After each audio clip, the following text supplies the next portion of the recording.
Okay, students, Assalamu alaikum, good morning. How are you doing? Can you hear me loud and clear?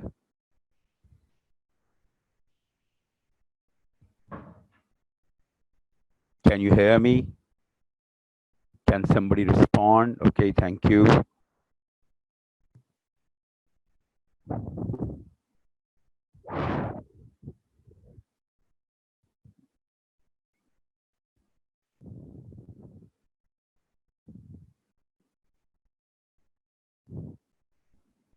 Okay, so last time uh, we were discussing lung compliance and we were almost done with that. Whatever we had in our Gaitan, whatever we had in Gaitan, we were almost done with that.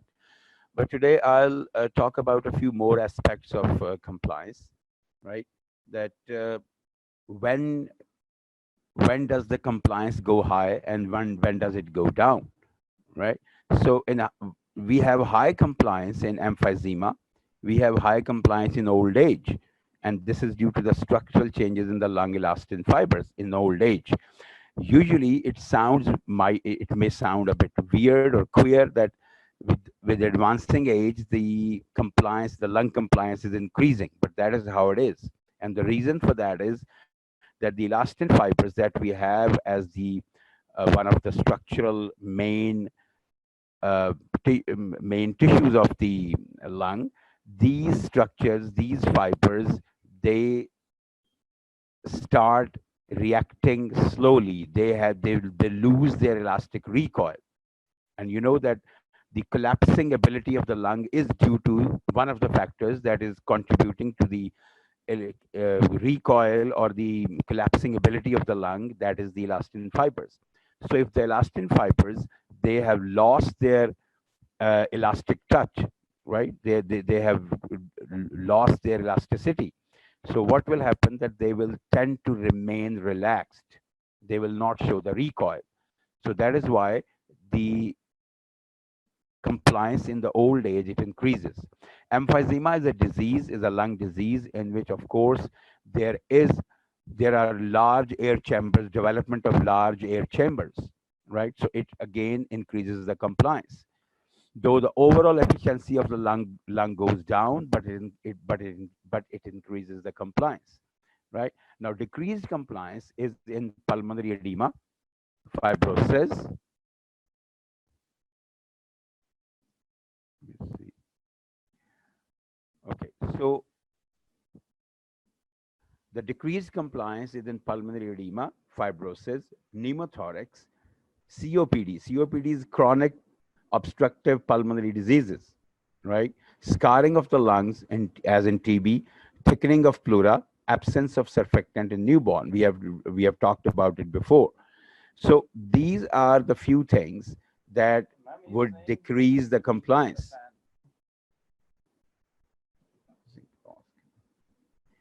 right? So these are the things which would decrease the compliance. And as I've told you that emphysema and old age, this old age thing, this is usually an MCQ, which the best and the correct option usually in that is old age, that the compliance increases, and there are five options, and one of those is old age, right? And usually it does not straight away come to the mind that this would be the best option, right? But it is the best option, and I've told you why. Due to the inefficiency of the elastin fibers, right?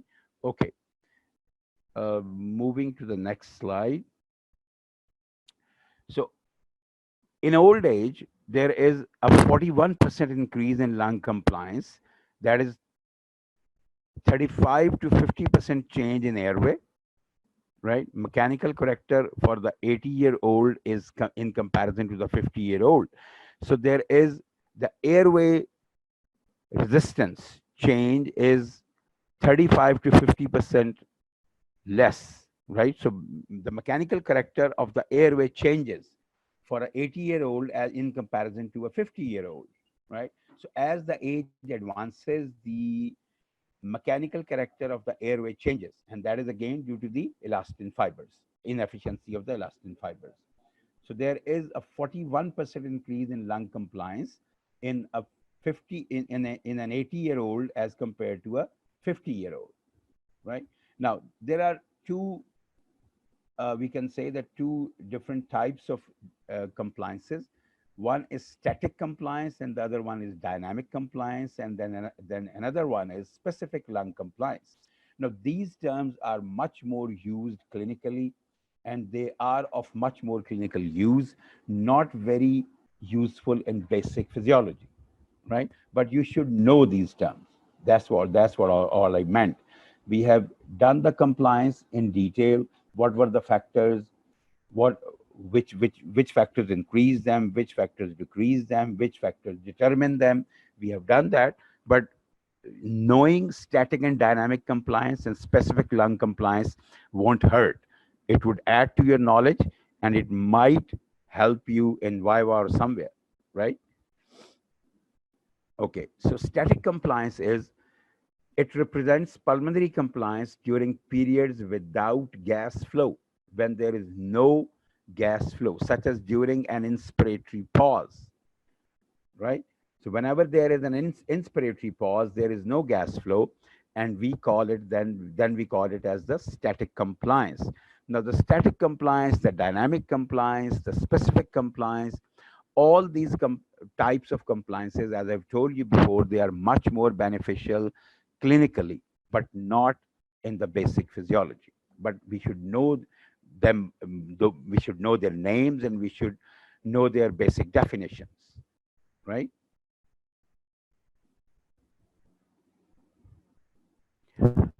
My voice is too low. I think it should be good.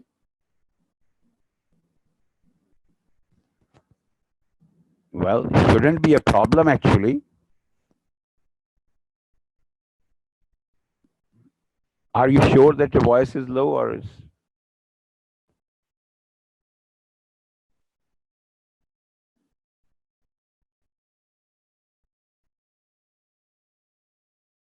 Okay, let me check it. Let me check it with the IT guy.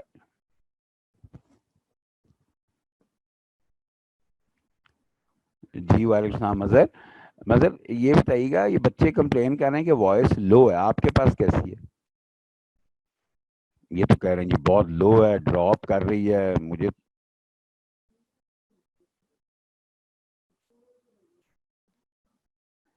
अच्छा चलें, बस ठीक है फिर, then it's okay if it's okay okay, चलो ठीक है, thank you thank you thank you. Okay, I've checked with the IT guy, and he says that he can hear it loud and clear. Probably there is some problem on your end. I cannot say that. Okay, so if that is the case, then I cannot help it. You need to bear with it. Okay, so static compliance, as I've told you, it represents pulmonary compliance during periods without gas flow, such as the inspiratory pause. Okay, so this is static compliance. Coming to the dynamic compliance, of course, it is the opposite of static compliance. It represents pulmonary compliance during periods of gas flow, routine gas flow, such as during active inspiration. That was during inspiratory pause. The static compliance, and the dynamic compliance would be during active inspiration, right? Okay. Now, the specific lung compliance is basically, it is the lung compliance divided by the functional residual capacity. The specific lung compliance is the lung compliance divided by the functional residual capacity.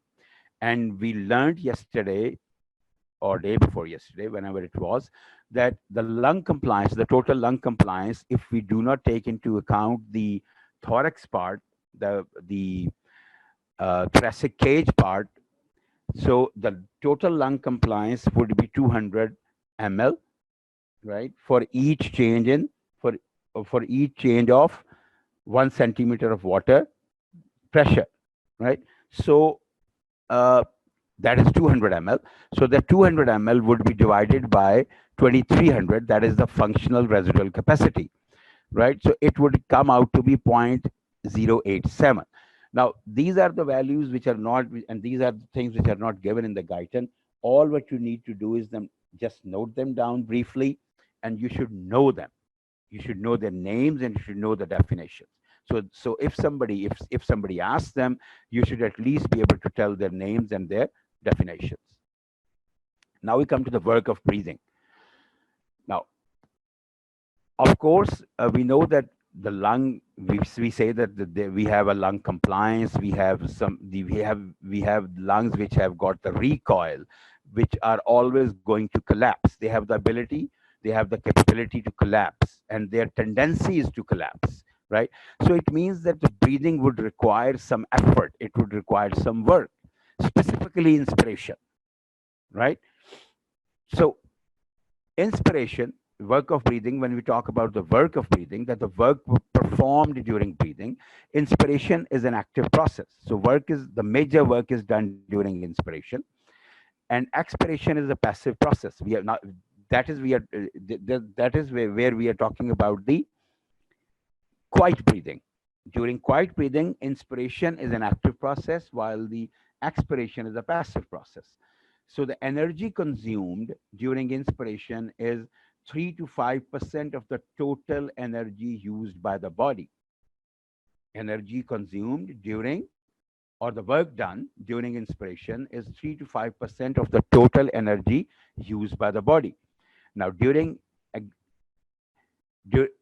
during uh, exhalation, right? Or when we exert, when we have forced inhalation and we have forced exhalation, right?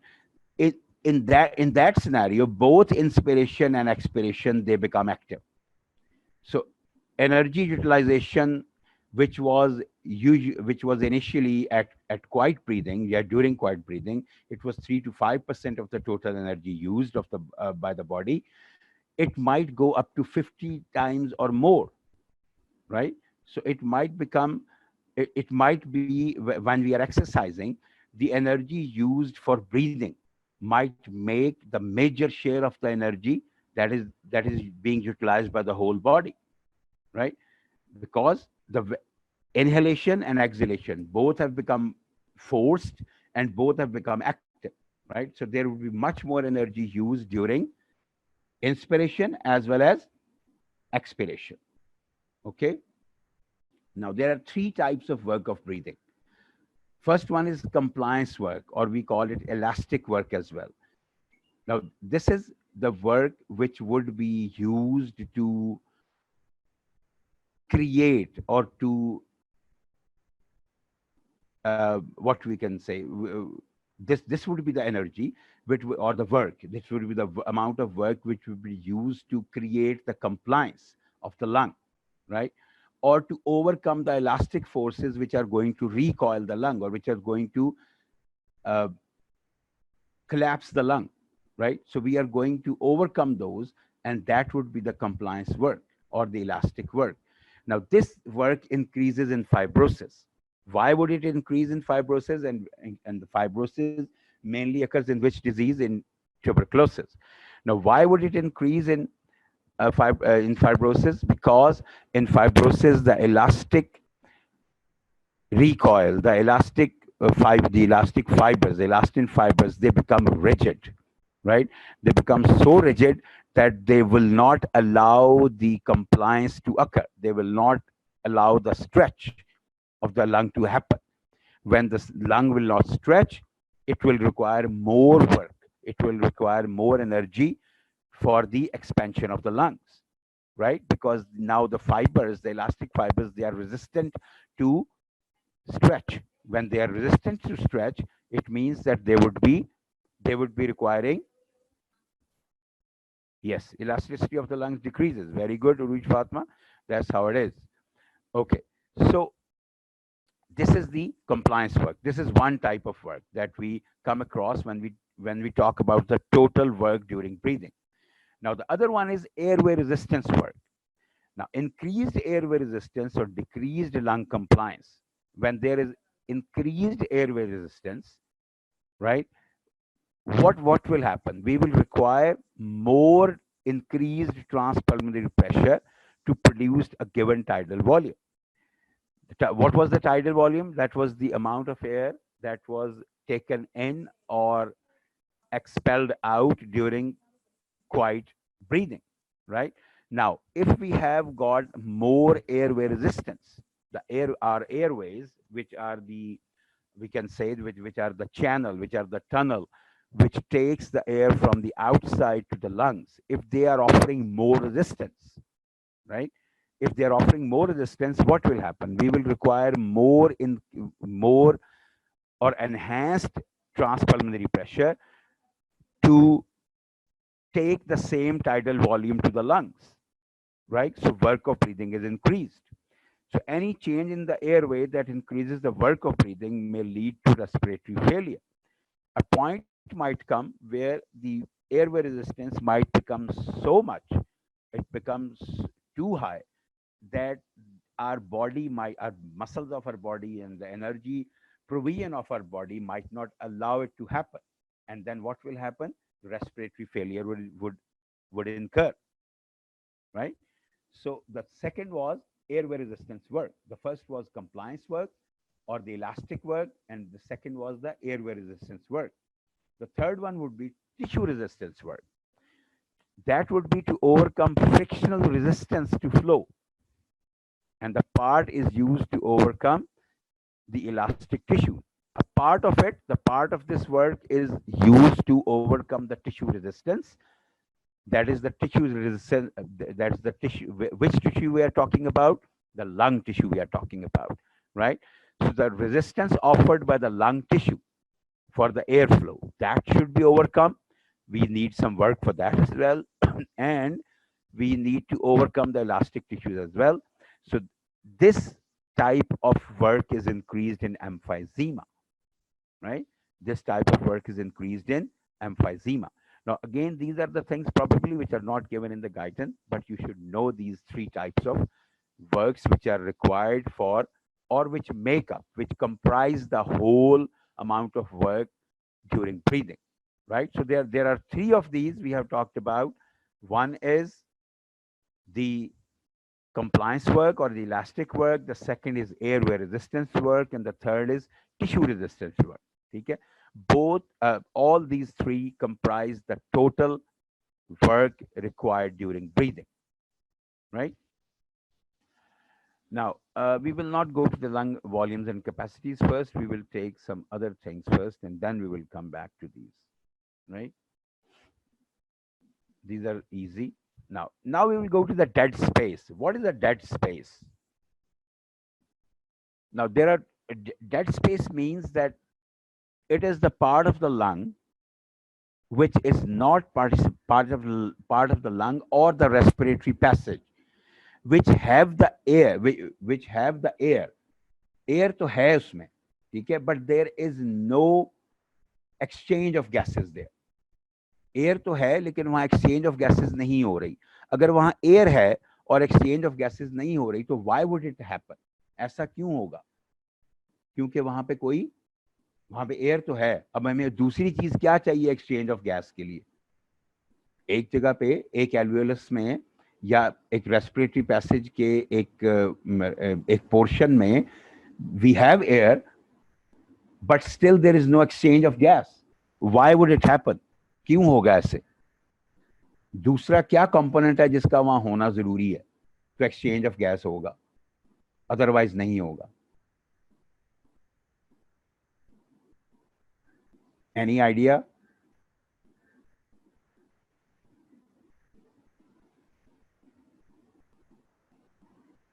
बच्चे, lung में क्या दो चीजें हैं? एक तो gas आ रही है एटमॉस्फेयर से, ठीक है, दूसरी क्या चीज है जो लंग में आ रही है जिसकी वजह से एक्सचेंज होगी गैस की? ब्लड. वेरी गुड, ठीक है, of course it is blood. तो इसका मतलब ये है कि डेड स्पेस वहां होती है कि जहां पे एयर तो आ रही है, ठीक है, लेकिन वहां पे एम्पल अमाउंट ऑफ ब्लड नहीं आ रहा कि वहां पे एक्सचेंज ऑफ गैसेस हो सके, या वहां की मेम्ब्रेन सरफेस ऐसी है कि वहां से एक्सचेंज ऑफ गैसेस मुमकिन नहीं है. ठीक है, ये दोनों चीजें हो सकती.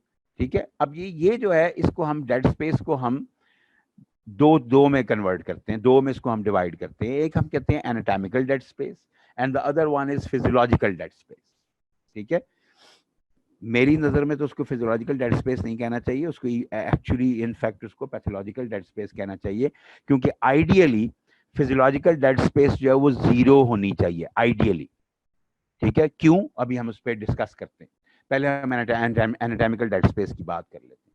नाउ हम कहते हैं कि हमारा जो टाइडल वॉल्यूम है it is 500 ml of air. ठीक है, जो कि हम एक क्वाइट ब्रेथ में अंदर लेके जाते हैं।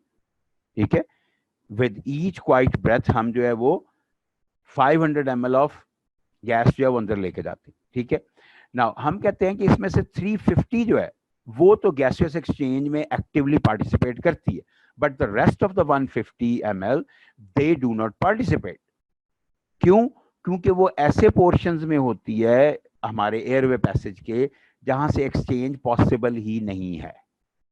ठीक है, अगर मैं आपको ये बताऊं कि हमारे जो ट्रैकिया है, ट्रैकिया से अगर हम स्टार्ट करें और फिर आगे एक राइट ब्रोंकस बनता है और एक लेफ्ट ब्रोंकस बनता है और फिर आगे ब्रोंकाई बनते हैं और फिर आगे ब्रोंक्यूल्स बनते हैं और फिर आगे रेस्पिरेटरी ब्रोंक्यूल्स बनते हैं और फिर अल्टीमेटली वो एल्वेलाई में चले जाते हैं। तो ये बेसिकली 22 डिवीजन्स हैं।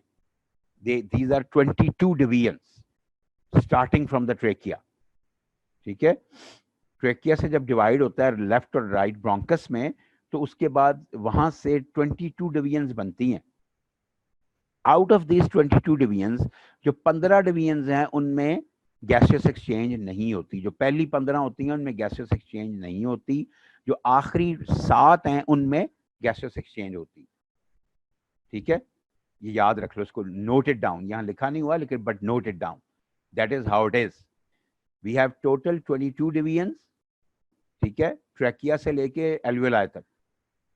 ठीक है, और उसमें से 15 जो हैं they cause gaseous, they do not cause gaseous exchange, और सिर्फ जो 7 है, आखिरी 7 जो हैं, जो फर्स्ट 15 है उनमें गैसियस एक्सचेंज नहीं होती और जो आखिरी 7 है उनमें गैसियस एक्सचेंज होती। ठीक है, तो इसका मतलब ये हुआ कि जो पहले 15 में जो गैस होती है वो 150 ml होती है और उसको हम कहते हैं एनाटॉमिकल डेड स्पेस। ठीक है, क्योंकि वहां पे ऐसा एनवायरनमेंट ही मौजूद नहीं है, उसकी सरफेस ही ऐसी नहीं है, उसकी मेम्ब्रेन सरफेस ही ऐसी नहीं है कि वहां से गैसियस एक्सचेंज हो सके। So that is why we call it anatomical dead space. और हर 500 में से 150 ml जो है वो इस एनाटॉमिकल डेड स्पेस में रह जाती है हर दफा। ठीक है, हर दफा रह जाती, इसमें रह जाती। ठीक है, और सिर्फ 350 ml आगे जाती है जो कि एक्चुअली एल्वेलाई में जिसकी एक्सचेंज होती। ठीक, अच्छा, अब हम कहते हैं कि फिजियोलॉजिकल डेड स्पेस क्या है। एनाटॉमिकल डेड स्पेस के अलावा आइडियली हमने कहा कि फिजियोलॉजिकल डेड स्पेस नहीं होनी चाहिए, because all the alveoli should be functional. Ideally जितने भी एल्वेलाई हैं उन सबको फंक्शनल होना चाहिए, but this is what does not happen. Practically ऐसा नहीं होता। आइडियली ऐसा होना चाहिए बट प्रैक्टिकली ऐसा नहीं होता। ठीक है, तो प्रैक्टिकली क्या होता है कि कुछ ऐसे एल्वेलाई जरूर रह जाते हैं जिनमें कि गैसियस एक्सचेंज नहीं होती। अब ये वो एल्वेलाई हैं जहां पे एयर तो आती है लेकिन ब्लड यहां नहीं जाता, ड्यू टू सम रीजन और दी अदर यहां ब्लड नहीं जाता। सो दैट इज वाई मैं इसको कहता हूं कि इसको फिजियोलॉजिकल डेड स्पेस कहने की बजाय इसको हमें पैथोलॉजिकल डेड स्पेस वैसे कहना चाहिए। क्योंकि अगर आइडियली अगर देखें, फिजियोलॉजिकली देखें, तो हर एल्वेलाई में एक्सचेंज, एल्वेलस में एक्सचेंज होनी चाहिए। ठीक है, लेकिन क्यों नहीं होती? ठीक है, वो डेफिनेटली कोई पैथोलॉजिकल रीजन होती। ठीक है, तो ये जो फिजियोलॉजिकल, जिसको हम सो कॉल्ड फिजियोलॉजिकल डेड स्पेस जो है, ये during certain diseases it can be much bigger than the anatomical dead space. ये एनाटॉमिकल डेड स्पेस से काफी बढ़ भी सकती है, but that would be during diseases, not physiologically. Physiologically ऐसा नहीं होता। ठीक है, तो ये कॉन्सेप्ट हैं दो, एक एनाटॉमिकल डेड स्पेस का और एक फिजियोलॉजिकल डेड स्पेस का। Ideally physiological dead space and anatomical dead space they should be equal. यानी कि अगर हम कहते हैं कि एनाटॉमिकल डेड स्पेस जो है वो 150 ml है, तो फिजियोलॉजिकल डेड स्पेस को उसके साथ ऐड भी कर लिया जाए तो फिर भी उसको 150 ml ही रहना चाहिए। ठीक है, एनाटॉमिकल डेड स्पेस तो हम एक स्पेसिफाई कर सकते हैं कि जी 150 ml होती है, लेकिन ये जो so called physiological dead space है, we can not specify because it would be depending upon the abnormality, it would be depending upon the severity of the disease. ठीक है, ये जो प्रॉब्लम है उसकी सेवेरिटी पे डिपेंड करेगी कि जो फिजियोलॉजिकल, जो so called physiological dead space है वो कितनी है। ठीक है, तो ये दो कॉन्सेप्ट्स हैं। अच्छा, अब हम विद दिस इन माइंड अब हम बात करते हैं जी, अब हम आ जाते हैं उस पर वापस कि जी हमारे जो लंग, कुछ लंग वॉल्यूम्स और कैपेसिटीज हैं वो क्या है। ठीक है, लंग वॉल्यूम और कैपेसिटीज जो हैं ये 4 वॉल्यूम्स हैं और 4 ही कैपेसिटीज हैं। ये बच्चे, ये आप एक एक्सपेरिमेंट भी आप करेंगे, आप अब वो कॉलेज बंद हो गए नहीं तो अब तक आपने कर लिया होता है ये एक्सपेरिमेंट। ये एक एक्सपेरिमेंट है रेस्पिरेशन का जिसे हम कहते हैं स्पायरोमीट्री। ठीक है, ये एक स्पायरोमीटर एक होता है हमारा इंस्ट्रूमेंट है जिसके थ्रू हम इसे करते हैं, और इसके थ्रू हम ये वॉल्यूम्स और कैपेसिटीज निकालते हैं। ठीक है, ये वॉल्यूम्स और कैपेसिटीज क्लिनिकली बहुत ज्यादा इंपॉर्टेंट है, और ये सिर्फ क्लिनिकली इंपॉर्टेंट नहीं है, ये बेसिक फिजियोलॉजी में भी इंपॉर्टेंट है, क्योंकि ये एग्जामिनेशन में बहुत पूछे जाते हैं। ये जो एक आपकी ये कर्व बना हुआ है ये वाला, आपकी किताब में ये ड्रॉ करना आ जाता है कि इसको ड्रॉ करें और जो वॉल्यूम्स और कैपेसिटीज है उनको डिफाइन करें और उनकी वैल्यूज दें। ये एक यूनिवर्सिटी क्वेश्चन। ठीक है, तो हैविंग दिस इन माइंड, और दूसरी बात ये कि इनकी हमें डेफिनेशन आनी चाहिए, वेरी वेरी इंपॉर्टेंट। देखो मैं I am saying it loud and clear, इसकी हमें डेफिनेशन आनी चाहिए, क्योंकि बहुत से एग्जामिनर्स जो हैं वो प्रैक्टिकल के वाइवा में, लॉन्ग वाइवा में, इवन एग्जाम थियरी एग्जाम में भी इसकी डेफिनेशन पूछते हैं, और वो हमें हमसे इसकी डेफिनेशन ही एक्सपेक्ट कर रहे होते हैं। ठीक है, वो जो यहाँ दी हुई है, मैं आपको वो डेफिनेशन बताता भी जाऊंगा, साथ में आपको इनका वॉल्यूम भी बताता जाऊंगा कि इनका वॉल्यूम होता कितना है, और साथ में आपको इनका एक मैथमेटिकल कैलकुलेशन भी बताता जाऊंगा। ठीक है, वो कैपेसिटीज की होगी, वॉल्यूम्स की मैथमेटिकल कैलकुलेशन कोई नहीं होती, कैपेसिटीज की होती है, क्योंकि कैपेसिटीज क्या है, they are combination of volumes. ठीक है, इसलिए उनकी बड़ी एक सिंपल सी मैथमेटिकल कैलकुलेशन होती है। Now coming to the volumes, tidal volume की बात हम कर चुके हैं। वॉल्यूम ऑफ एयर इंस्पायर्ड और expired with each quiet breath, ये टाइडल वॉल्यूम है। ठीक है, इसको हम और ये होता है 500 ml। ठीक है, दूसरा वॉल्यूम आता है इंस्पिरेटरी रिजर्व वॉल्यूम। अगर यहां से देखते जाएं तो यहां मैं आपको दिखा सकता हूं, this is the tidal volume. ये वाला, ये जो इन दो डॉटेड लाइंस के दरमियान में है, ये 500 ml ऊपर, ये देखो 500 ml ऊपर, 500 ml नीचे, 500 ml ऊपर, 500 ml नीचे।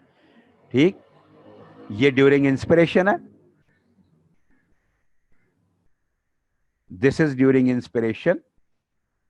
ये जो अपवर्ड जो अप स्ट्रोक जो है ये इन इंस्पिरेशन में आती है, और ये जो डाउन स्ट्रोक है ये एक्सपिरेशन में आती है। ठीक है, तो ये हमारा टाइडल वॉल्यूम। ठीक, again volume of air inspired और expired with each quiet breath is, and it is 500 ml. Inspiratory reserve volume, it is the maximum amount of air that can be inspired over and above the normal tidal volume. Maximum amount of air that can be inspired over and above the normal tidal volume, and it is equal to 3000 ml. यहाँ पे ये कहाँ represent हो रही है, ये है, यहाँ tidal volume हमारा खत्म हो गया। Now the maximum amount of air that can be inspired over and above the tidal volume, यानी कि यहां से लेके यहां तक। ठीक है, और ये बनता है 3000 ml। ठीक है, this is inspiratory reserve volume. ठीक, अच्छा जी, अब हम आगे एक्सपिरेटरी रिजर्व वॉल्यूम पे। It is the maximum amount of air that can be expired after the end of normal tidal expiration. या हम ये कह सकते हैं it is the maximum amount of air that can be expired over and above the normal expiration. ठीक है, यानी कि जब इसको हम डायग्राम में देखें तो मैं आपको दिखा देता हूँ, ये देखें यहाँ पे हमारी नॉर्मल एक्सपिरेशन खत्म हो गई, इसके बाद हम जितनी मैक्सिमम फोर्सफुली एक्सपायर कर सकते हैं एयर, वो हमारा एक्सपिरेटरी रिजर्व वॉल्यूम आ जाता। ठीक है, ये हमारा एक्सपिरेटरी रिजर्व वॉल्यूम है, दिस एरिया, यहां से यहां तक, यहां से यहां तक। ठीक है, ये डेफिनेशन जरूर याद करनी है आपने। ठीक है, ये पूछी जाती है, मैं बार बार कह रहा हूं आप। Residual volume, it is the volume of air which remains in the lungs even after the forceful expiration.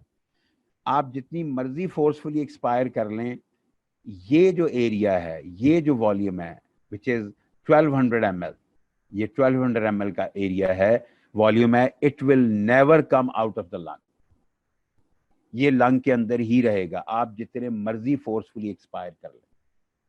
ठीक है,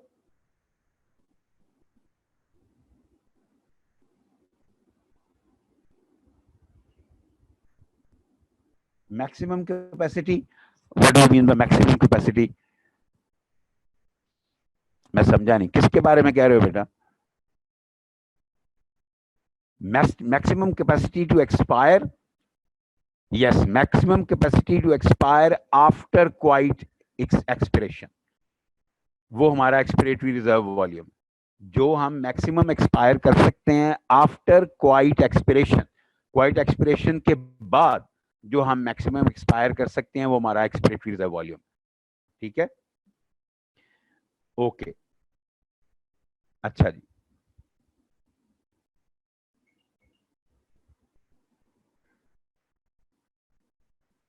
ठीक हो गया। अच्छा जी, अब आगे कैपेसिटीज, कैपेसिटीज भी इसी डायग्राम से निकलेंगी। ठीक है, ये जो इंस्पिरेटरी कैपेसिटी है, इसको हमने यहां लिखा हुआ है tidal volume plus inspiratory reserve volume. ठीक है, अब इसको डिफाइन कैसे करना है इंस्पिरेटरी कैपेसिटी को? ये तो हमने इसका मैथ कर लिया ना कि जी टाइडल वॉल्यूम को अगर हम ऐड कर दें इंस्पिरेटरी रिजर्व वॉल्यूम में, जैसे इस डायग्राम में आप देखो, ये देखो टाइडल वॉल्यूम, ये टाइडल वॉल्यूम है, इसको इंस्पिरेटरी रिजर्व वॉल्यूम में ऐड कर दो तो ये इंस्पिरेटरी कैपेसिटी निकल आती। ठीक है, अब इसको हम क्या कह सकते हैं कि it is the amount of air which can be inspired forcefully after the quite expiration. ये देखो, ये क्वाइट एक्सपिरेशन यहां हो गई ना हमारी, यहां हमारी क्वाइट एक्सपिरेशन हो गई, यहां इसके बाद जो हम मैक्सिमली इंस्पायर कर सकते हैं वो क्या है? वो यही है ना, इंस्पिरेटरी कैपेसिटी है। तो इसको हमने डिफाइन कैसे करना है? वो मैथ तो हमने बता दिया ना कि जी tidal volume plus inspiratory reserve volume जो है वो मिलके हमारी इंस्पिरेटरी कैपेसिटी बना देते हैं। Okay, but how do we define it? We define it as the maximum amount of air that can be inspired after a quiet expiration. Quiet expiration के बाद जितनी अमाउंट हम इंस्पायर कर सकते हैं वो हमारी इंस्पिरेटरी कैपेसिटी, और ये कितनी होती है? 3500 ml।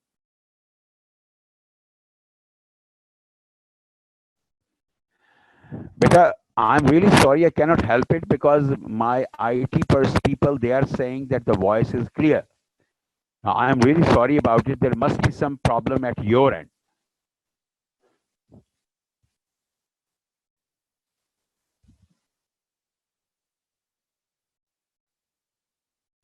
Okay. Now coming to the next capacity, it was inspiratory capacity. Next would be functional residual capacity. One of the very important, clinically very important capacity. It is very important. ठीक है, इसको हम कैसे define करते हैं? इसको हमने mathematically हम इसको देखें तो it is the expiratory reserve volume plus residual volume. Expiratory reserve volume plus residual volume जो है that is the functional residual capacity. ठीक, इसको अगर हम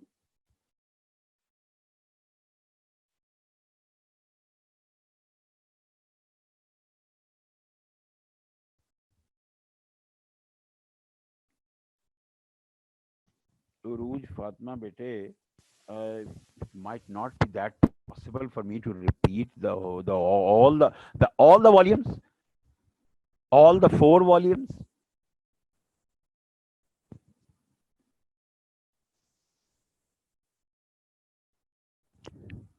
Urvi Fatma, better what I'm asking is that you need me to repeat all the 4 volumes.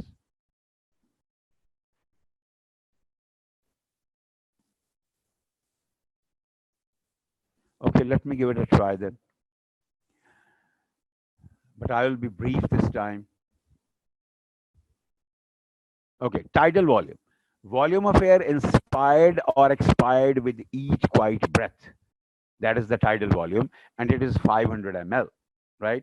On this diagram, we can show it over here. This is the inspiration, this is the expiration. Quiet inspiration, quiet expiration, right? Okay. Inspiratory reserve volume.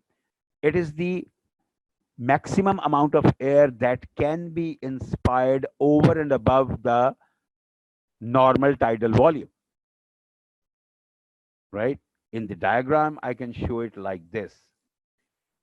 That is the tidal volume, right? Over and above the tidal volume. This is the inspiratory reserve volume. Over from here up till here. This is the inspiratory reserve volume. Okay? Okay.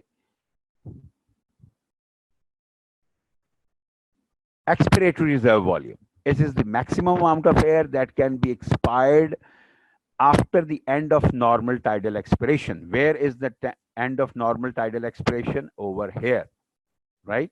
And this is the expiratory reserve volume. That is the maximum amount of air that we can expire after the quiet or normal tidal volume. From here up till here. Okay?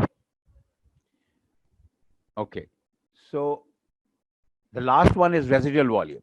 It's the volume of air remaining in the lung after forceful expiration, even after forceful expiration. And this is this one. This is 1200 ml. And as I've told you before, that it will never come out, right? It always remains in the lungs. Okay, capacities we were talking about. Functional residual capacity, the math says that it is the expiratory reserve volume plus residual volume.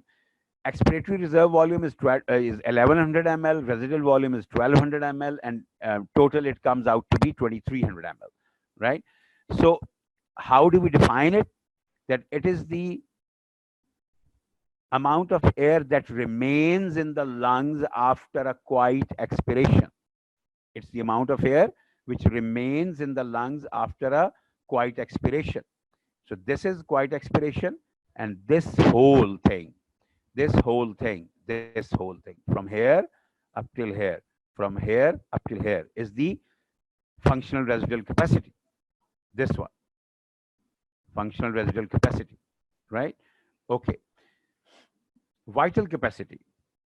Now, mathematically, it would be inspiratory reserve volume plus expiratory reserve volume plus tidal volume, and it would come out to be 4600 ml, right?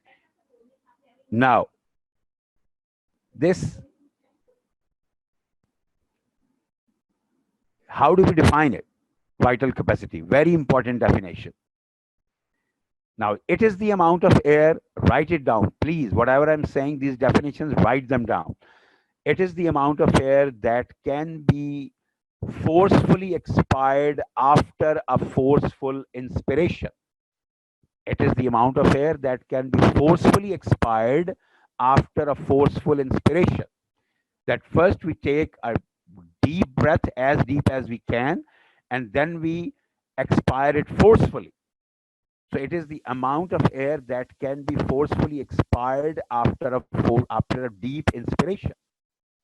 Okay, that is the vital capacity, and it is a combination of expiratory reserve volume, inspiratory reserve volume, and tidal volume, and it comes out to be 4600 ml. Total lung capacity is the maximum volume of lung that can be accommodated in the lung.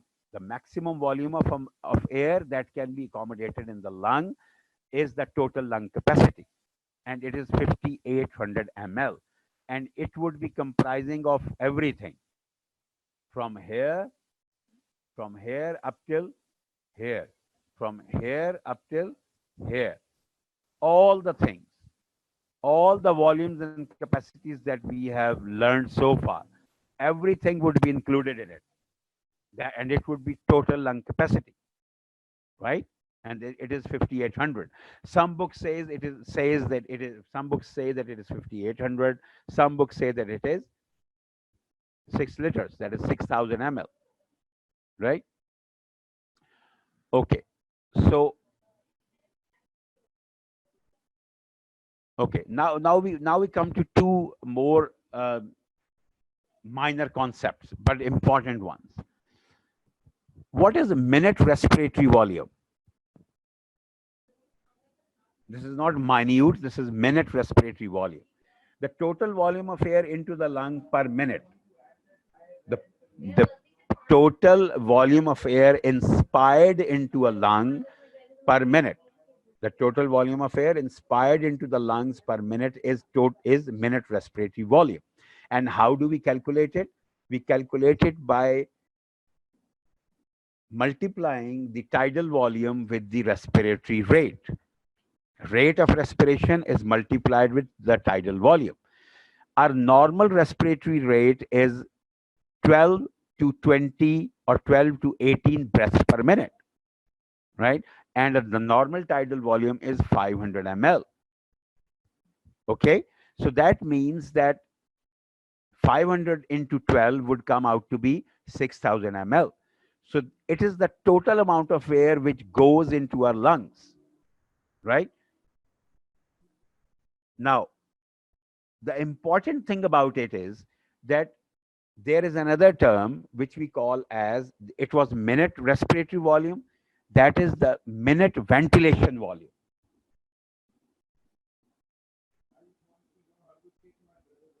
Right? Minute ventilation volume. What do we mean by that? That is the amount of air which actually takes part in the gaseous exchange. We have inspired 6,000 ml, but out of this 6,000 ml, how much would take part in the gaseous exchange? How much of that would take part actually in the gaseous exchange? That is our minute ventilatory volume. Okay, this was minute respiratory volume. That was the total amount of air inspired, and out of that air, how much takes actual part in the exchange? That is the minute ventilatory volume. Okay, how would we calculate that? Can somebody tell me that? Any guess?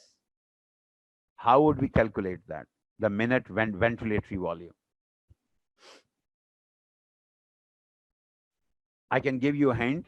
We just read a thing called dead space, anatomical dead space. So how would we apply that anatomical dead space over here?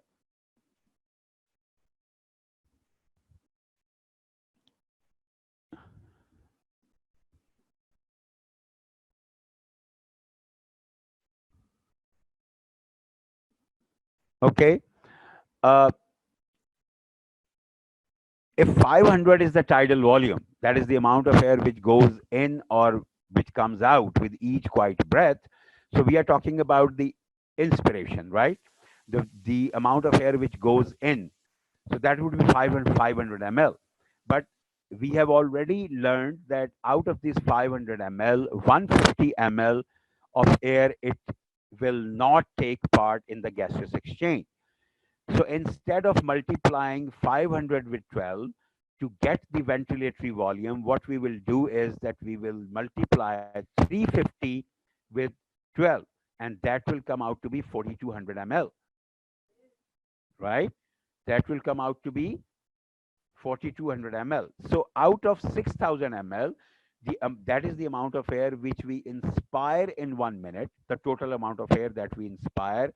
Out of that, 4,200 ml actually take part in the gaseous exchange.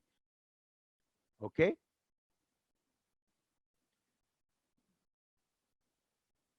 Now, all these volumes and capacities, they are 10 to 20% less in women, and they are greater in heavy built or athletes.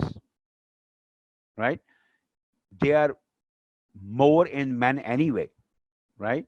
The volumes and capacities, if both the male and female are physiologically normal, and none of them is in extra good shape, because it is quite possible that a woman athlete who is a very good athlete, a very strenuous athlete, will be having more volumes and capacities as compared to a normal adult male who is not an athlete. ठीक है? अगर एक athlete है, अगर एक female athlete है, तो definitely और बड़ी स्ट्रेनुअसली ट्रेन्ड एथलीट है, तो उसकी जो वॉल्यूम्स एंड कैपेसिटीज हैं वो ज्यादा होंगी as compare to a person, as compare to a male who is not at all an athlete. ठीक है? लेकिन अगर हम दोनों को एक ही तरह से कंपेयर करें कि दोनों ही नॉन एथलीट हैं या दोनों ही एथलीट्स हैं, तो डेफिनेटली मेल्स में ये कैपेसिटीज 10 to 20% ज्यादा होती हैं एज कंपेयर टू वुमेन. ठीक है? इसी तरह पोस्चर का भी इफेक्ट है. जो इरेक्ट पोस्चर है उसमें ये बढ़ जाती हैं, जो ड्रूपिंग पोस्चर्स हैं उसमें ये कम हो जाती हैं. ठीक, इसी तरह टॉल और लैंकी पीपल में ये ज्यादा होती हैं, और शॉर्ट और फैट पीपल में ये कम होती हैं. ठीक है? ये कैपेसिटीज और वॉल्यूम्स जो हैं. ठीक, तो ये इसकी चंद एक चीजें, इसकी वेरिएशंस हैं इन वॉल्यूम्स और कैपेसिटीज की एज पर द जेंडर. अच्छा, एज के साथ जो है वो जो ऑफ कोर्स ये कम हो जाती हैं, वॉल्यूम्स एंड कैपेसिटीज एज के साथ ये कम होती जाती हैं, और यंगर एज में ये ज्यादा होती हैं. ठीक है? क्योंकि हमारे जो मसल्स हैं, जो इंस्पिरेटरी मसल्स हैं, वो यंगर एज में बहुत स्ट्रांग होते हैं as compare to older age. ठीक है? अच्छा, अब एक और चीज है, FEV1. हमने वाइटल कैपेसिटी तो पढ़ लिया, उसको हम VC लिख सकते हैं, या हम फोर्स्ड एक्सपिरेटरी वाइटल कैपेसिटी भी एक चीज होती है, उसे हम FVC कहते हैं. ठीक है? एक चीज है जिसे हम कहते हैं FEV1, और फिर एक चीज है जिसे हम कहते हैं FEV1 ओवर FVC रेशियो. ठीक है? अब ये दोनों चीजें क्या है, इनको समझना बहुत जरूरी है, क्योंकि क्लिनिकली बहुत इंपॉर्टेंट है. ठीक है? Clinically they are very very important. FVC भी, और FEV1 भी, और FEV1 ओवर FVC रेशियो भी. ये तीनों चीजें बड़ी इंपॉर्टेंट. ना फोर्स एक्सपिरेटरी वाइटल कैपेसिटी तो ऑलमोस्ट वही चीज है जो वाइटल कैपेसिटी है, यानी कि हमने डीपली इंस्पायर किया और फिर हमने फोर्सफुली एक्सपायर किया, यानी कि जितना हम मैक्सिमम डीप इंस्पिरेशन कर सकते थे वो की, और उसके बाद हमने जितनी मैक्सिमली फोर्सफुली हम एक्सपायर कर सकते थे हमने वो किया. ठीक है? तो ये तो निकला हमारी वाइटल कैपेसिटी. ठीक है? नाउ जब हम फोर्सफुली एक्सपायर करते हैं, ठीक है, तो हमारा जो इस एक्सपिरेशन का जो ड्यूरेशन है, इसका जो पहला सेकंड है, इसमें जो एयर हम जो निकलती है उसको हम FEV1 कहते हैं. यानी कि amount of air when we are forcefully expiring, the amount of air expired in first second, 1 second नहीं कहना, the amount of air expired in first second जो है वो FEV1 है. ठीक है? और ये FVC का ये 80% होती है. ठीक है? यानी कि जो टोटल वाइटल कैपेसिटी है उसका 80% पहले सेकंड में निकल जाता है. जो टोटल वाइटल कैपेसिटी है हमारी, उसका 80% जो है जब हम फोर्सफुली एक्सपायर करते हैं तो पहले सेकंड में वो निकल जाता है. ठीक है? ये बड़ी इंपॉर्टेंट बात है. ये रेशियो जो है ना, ये डिस्टर्ब हो जाती है कुछ डिजीजेस में. नॉर्मली तो ये आपको 80% के अराउंड मिलेगी इन अ फिजियोलॉजिकली नॉर्मल एडल्ट पर्सन, ये आपको 80% के अराउंड मिलेगी. लेकिन क्लिनिकली कुछ डिजीजेस में ये डिस्टर्ब हो जाती है, ये कम हो जाती है स्पेसिफिकली. ठीक है?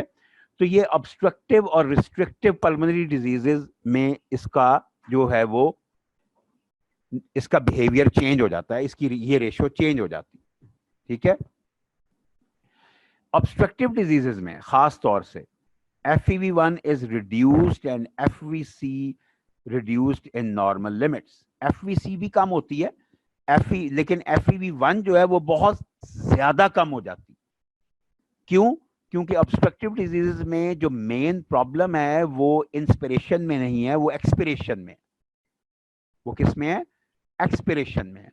इसलिए जब हम एक्सपायर करते हैं तो उतनी तेजी से एयर एक्सपायर नहीं होती, और जितनी ज्यादा सेवेरिटी ऑफ द डिजीज होती है उतनी ही कम एयर एक्सपायर होती है। ठीक है, सेवेरिटी ऑफ ऑब्स्ट्रक्शन जितनी बुरी होगी, सेवेरिटी ऑफ डिजीज जितनी स्वेयर होगी, जितनी खराब होगी, उतनी ही कम एयर बाहर निकलेगी। तो इसका मतलब है कि फर्स्ट सेकंड में कम से कम एयर बाहर जाएगी, और अगर फर्स्ट सेकंड में एयर कम जाएगी और FVC पे जो है वो कोई बहुत बड़ा इफेक्ट नहीं आएगा, तो FEV1 ओवर FVC रेशियो जो है वो एकदम बहुत कम हो जाएगी, क्योंकि FEV1 बहुत कम हो गई, FVC ऑलमोस्ट वही रही जो पहले थी। तो अगर हम ये रेशियो हम देखेंगे तो ये बहुत कम हो जाएगी, और ऑब्स्ट्रक्टिव डिजीजेस में ये कम होके अमूमन 80 से ये 40s में आ जाती है। ठीक है, तो अगर ड्रास्टिक डिक्रीज है FEV1 में, तो इसका मतलब है कि that person is suffering from some obstructive pulmonary disease. ठीक है, उसमें कोई ऑब्स्ट्रक्टिव पल्मोनरी डिजीज है।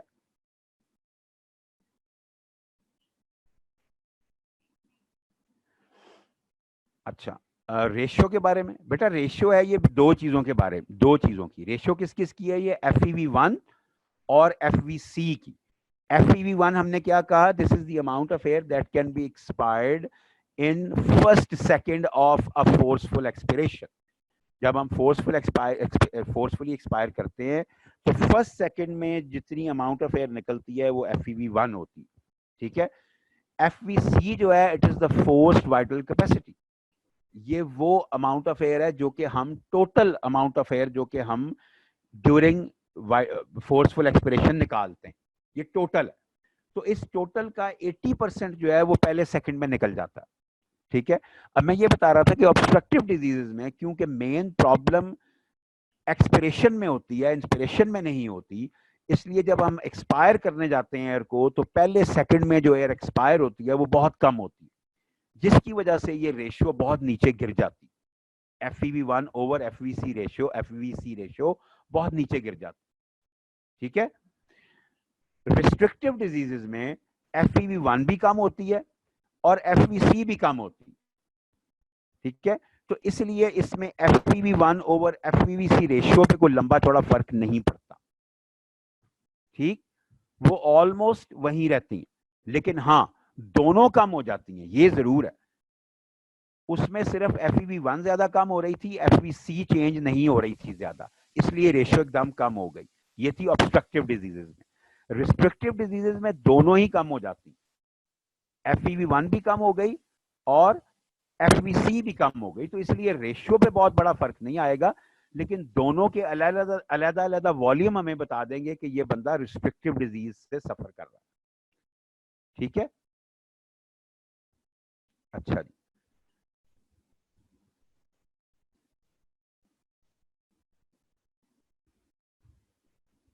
ठीक हो गया। अच्छा जी, अब हम आते हैं थोड़ा और चीजों पे। फंक्शंस ऑफ द रेस्पिरेटरी पैसेजवेज, कौन उसमें क्या क्या चीजें आती हैं, ट्रैकिया आता है, ब्रोंकाई आ जाते हैं एंड ब्रोंक्यूल्स आ जाते हैं, यही हमारा रेस्पिरेटरी पैसेजवे है ना। ठीक है, नाउ और these are the structures which are responsible for the passage of air to the lungs from the atmosphere to the lungs। यानी कि नोज के थ्रू जब हम इंस्पायर करते हैं तो फिर उसके बाद आगे ये वो पैसेज है जिसके थ्रू एयर जो है वो लंग्स तक पहुंचती। ठीक है, तो इसका मतलब ये हुआ कि इस पैसेजवे को ओपन रहना चाहिए। अगर ये पैसेजवे कोलैप्स कर जाए तो एयर जो है फ्रॉम एटमॉस्फेयर टू लंग्स जो है वो हिंडर होना शुरू हो जाएगी। So keeping respiratory passageways open and allow easy passageway of air to and from the alveoli is very important। दोनों तरफ ही, क्योंकि ऑक्सीजन ने एयर ने अंदर जाना है तो उसने ऑक्सीजन लेके जानी है, एयर ने बाहर आना है तो उसने कार्बन डाइऑक्साइड लेके आनी है। ठीक है, इसलिए दोनों दोनों तरफ पैसेज जो है वो ओपन रहना during inspiration and expiration is very very important. ठीक है, एक चीज जो इसको पेटेंट रखती है, इसको ओपन रखती है हमारे इस पैसेजवे को, वो है कार्टिलेज विंग्स हैं जो एक्सटेंड करते हैं अबाउट 5/6 ऑफ द वे। इस पैसेजवे के जो 5/6 ऑफ द वे है उसमें ये जो है वो रिंग्स होते हैं जो कि ट्रैकिया को कोलैप्स होने से प्रिवेंट करते हैं, ठीक है, जो ट्रैकिया को कोलैप्स होने से प्रिवेंट करते हैं और पैसेजवे को ओपन रखते हैं, ठीक है। ट्रैकिया से नीचे आ जाएं तो ब्रोंकाई आ जाते हैं। The walls of the bronchi, इनमें ये जो कार्टिलेज प्लेट्स हैं ये लेस एक्सटेंसिव, ठीक है, लेकिन ये फिर भी इतनी होती हैं कि रीजनेबल अमाउंट ऑफ रिजिडिटी रहती है, ठीक है, लेकिन एट द सेम टाइम ये अलाउ करती हैं लंग्स को एक्सपैंड करने की और कॉन्ट्रैक्ट करने की। रिजिडिटी भी रहती है लेकिन आगे लंग्स को एक्सपैंड करने की और कॉन्ट्रैक्ट करने की ये परमिशन देती हैं, ठीक है। तो वॉल्स ऑफ द ब्रोंकाई जो हैं they have less extensive curved cartilage plates to maintain a reasonable amount of rigidity, but at the same time they allow lungs to expand and contract, ठीक है। तो ये एक डुअल पर्पस पे हमें जो है वो पे कर रही। जो ट्रैकिया की वॉल थी उसका काम सिर्फ ये था कि उसने उसको पेटेंट रखना था, वो आगे लंग की एक्सपेंशन या कॉन्ट्रैक्शन में उसका रोल बिल्कुल नहीं था।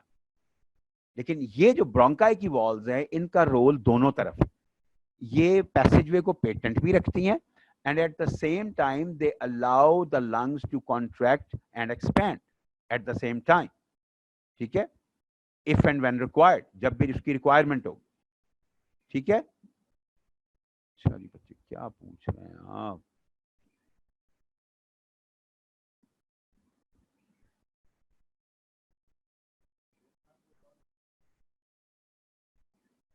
ओके अच्छा जी, मूविंग ऑन। अच्छा, अब ये जो कार्टिलेज प्लेट्स हैं ये जैसे जैसे we go down the respiratory passage they become progressively less extensive, ठीक है। ये जो जैसे मैंने आपको बताया ना कि 22 डिवीजन्स बनती हैं, ठीक है, तो जैसे जैसे हम डिवीजन्स में नीचे जाते जा रहे हैं ये कार्टिलेज प्लेट्स जो हैं ये कम होती जा रही, ठीक है। So cartilage plates become progressively less extensive in the later generations of bronchi, ठीक है, and they are usually not present in the bronchioles. Bronchi के बाद किसकी बारी आ गई? ब्रोंक्यूल्स की। स्पेसिफिकली वो ब्रोंक्यूल्स जिनका डायमीटर जो है वो 1.5 मिलीमीटर से कम होता है, उन ब्रोंक्यूल्स में अमूमन कार्टिलेज नहीं होता। नाउ ये जो ब्रोंक्यूल्स हैं जो 1.5 मिलीमीटर से जिनका होता है, लेस हो जाता है, ठीक है, इनकी वॉल्स जो है वो मस्कुलर होती हैं मेनली, ठीक है, इनकी वॉल्स जो हैं वो मेनली मस्कुलर होती हैं। In all areas of the trachea and bronchi where there are no cartilage plates, जहां पे कार्टिलेज प्लेट नहीं है वहां पे क्या है? वहां स्मूथ मसल है, ठीक। ये इवन ट्रेकिया में भी है, ट्रेकिया में भी सिर्फ रिंग्स नहीं होते, बीच बीच में दो रिंग्स के दरमियान में कुछ एरिया स्पेयर होता है, स्पेयर्ड होता है, और वो जो स्पेयर्ड एरिया होता है उसमें क्या होता है? उसमें स्मूथ मसल होता है, ठीक है। तो जैसे जैसे we go down the respiratory passage, तो मैंने कहा कि जो ट्रेकिया, ये जो रिंग्स हैं, ठीक है, ये कार्टिलेज रिंग्स जो हैं ये कम होते जाते हैं। तो जैसे जैसे ये कम होते जा रहे हैं तो इसका मतलब है स्मूथ मसल का कंटेंट बढ़ता जा रहा है, ठीक है। सो ट्रेकिया में ज्यादा कार्टिलेज रिंग्स होंगे, कम स्मूथ मसल होगा, लेकिन जैसे हम आगे ब्रोंकाई में जाएंगे, स्मॉल ब्रोंकाई में जाएंगे, इवन फर्दर स्मॉल ब्रोंकाई में जाएंगे एंड फाइनली ब्रोंक्यूल्स में जाएंगे, तो ये कार्टिलेज रिंग्स और कम होते जाएंगे और स्मूथ मसल कंटेंट और बढ़ता जाएगा, ठीक है। So walls of the bronchioles are almost entirely smooth muscle. Bronchioles जब तक हम पहुंचते हैं तो वहां पे कार्टिलेज ऑलमोस्ट गायब हो गया होता है और वो तकरीबन सारे का सारा स्मूथ मसल ही होता है। So most terminal bronchioles called the respiratory bronchioles are, सिर्फ वो एक एक्सेप्शन है, ठीक है। रेस्पिरेटरी ब्रोंक्यूल्स में क्या होता है? उनमें मेनली पल्मोनरी एपिथेलियम होता है, अंडरलाइंग फाइब्रस टिश्यू होता है और कुछ स्मूथ मसल फाइबर्स होते हैं। उसमें स्मूथ मसल फाइबर्स भी बहुत कम होते हैं। बाकी ब्रोंक्यूल्स में स्मूथ मसल फाइबर्स बहुत ज्यादा होते हैं, लेकिन ये जो रेस्पिरेटरी ब्रोंक्यूल्स हैं सिर्फ ये एक एक्सेप्शन है इस रूल पे। और इसमें क्या, ये मेनली किसके बने होते हैं respiratory bronchioles?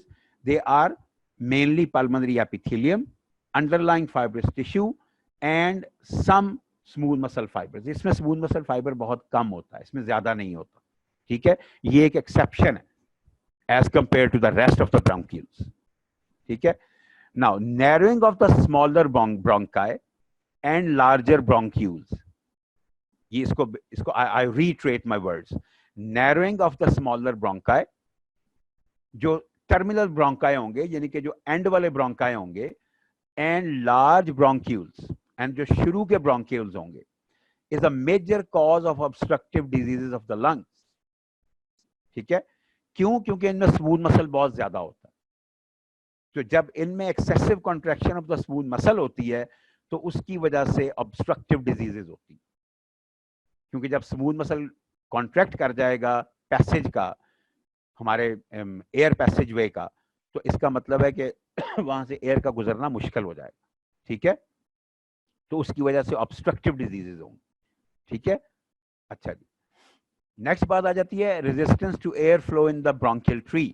Resistance to air flow in the bronchial tree. अच्छा, सॉरी, आपका टाइम अप हो गया आज का. ठीक है, चलें, ठीक है. Resistance to air flow in the bronchial tree से हम इंशाल्लाह मंडे को शुरू करेंगे and we will finish this chapter on Monday. ठीक है, we have enough time for that. इस चैप्टर में आपको बहुत ज्यादा चीजें रह नहीं गई.